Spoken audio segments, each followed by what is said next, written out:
Remember the ruling from Judge Sara Ellis against DHS?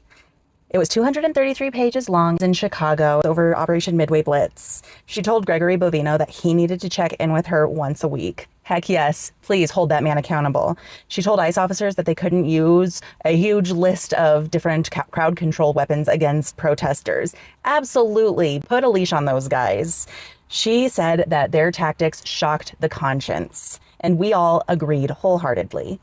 I actually used her ruling when I was looking through all of the arrests made in Chicago about the violent protesters. There were 92 arrests and there were 5 convictions at the end of the day. And I was really looking at those numbers in the wake of the killings of Alex and Renee because I was scared, I was angry, I was outraged, and I really did not like the rhetoric that they were domestic terrorists. So I did the research and I found the facts and I felt really good about it. Well, guess what? On March 6th, 2026, the 7th Circuit Court of Appeals stayed and vacated Judge Sara Ellis's 233-page order.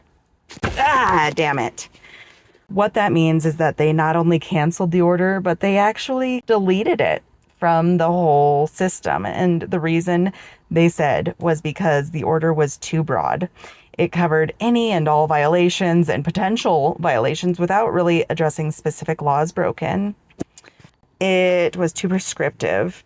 She wrote rules for DHS instead of ruling on facts and constitutional violations. So basically, they told her that her ruling read more like a manual for training in DHS rather than a judicial ruling. She can't really write the rules for an executive branch. She can't really oversee an executive branch. She can rule on the constitutionality of specific actions, but apparently no, she cannot just write new rules for them and tell them that they have to check in with her and tell her how good they are being. Unfortunately, even though we really liked it.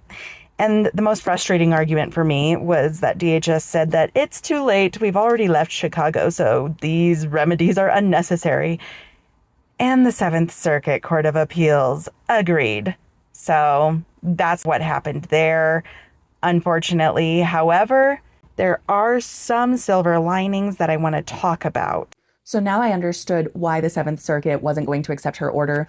And when I saw it from their point of view, first of all, that they need to make sure that any case that passes through is going to hold up to the legal and judicial rigor of any appeals process. And if her order was too prescriptive, too broad, and too much of an overreach into the executive branch, it wouldn't have made it. My takeaway is, what do we learn from it?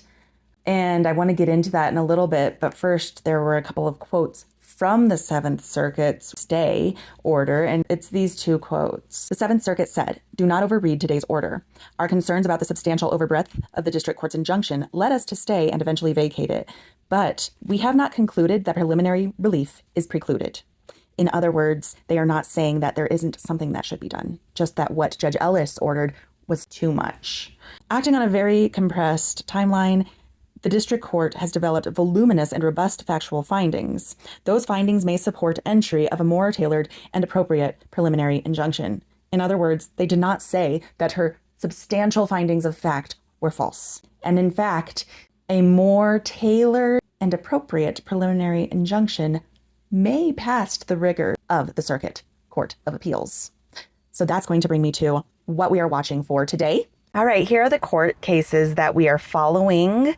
And the question of the day is, will these pass the rigor of the 8th Circuit Court of Appeals, which will surely be applying some of the same rigor as the 7th Circuit applied to Judge Ellis in Chicago? We've got the Judge Blackwell case, with today being when clergy and DHS are going to meet with Judge Blackwell and talk about the progress of their plans to allow clergy to access the Whipple building and administer ministry to detainees. Tomorrow they have to submit their plans, and on April 2nd there's going to be a status update, and that is the ruling day when Judge Blackwell rules on the contempt charges. I assume that if DHS and UCC come up with their plan and DHS follows the plan, there will probably be no contempt. That is how justice moves ahead.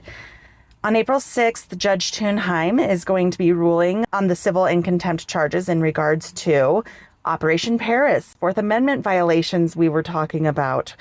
The government has to prove that they have returned all seized property on this day. I do think that this will also pass the rigor in the 8th Circuit Court of Appeals because, again, we are talking about specific Fourth Amendment rights violations. And if you recall, Judge Tinheim did say that arrests made under Operation Parris, where those internal memos told ICE officers that they could arrest people without a judicial warrant and they could enter homes without a judicial warrant. This is the operation that Judge Tinheim said was likely unconstitutional. So we are talking about specific constitutional violations and judicial rulings on them. So again, I do think that these will pass the rigor. I do think that they are, as the Seventh Circuit said, more tailored and appropriate. And I think that maybe learning from the Judge Ellis vacating and staying, these judges were more tailored and more appropriate. So let's keep up with these court dates and see what happens. Thank you.